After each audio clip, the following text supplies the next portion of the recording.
Stress o pagod ka na ba? Gusto ko lang ipaalala sa'yo na kahit gaano ka ka-stress ngayon, wag na wag kang sumuko sa mga pangarap mo.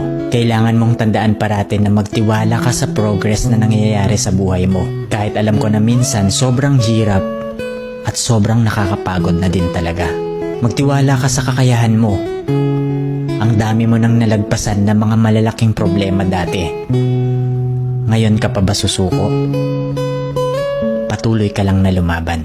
Yung pakiramdam mo ngayon na nahuhuli ka na sa buhay, siguro dahil nakikita mo yung mga kakilala mo o yung mga kaibigan mo, pakonti-konti may na-achieve na sila. Parati mong tandaan na lahat tayo ay may kanya-kanyang timeline sa buhay. Hindi ka nahuhuli at hindi ka rin naman nauuna.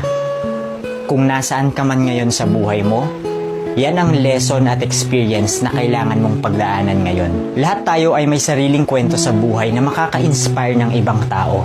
Sarili mong kwento yan.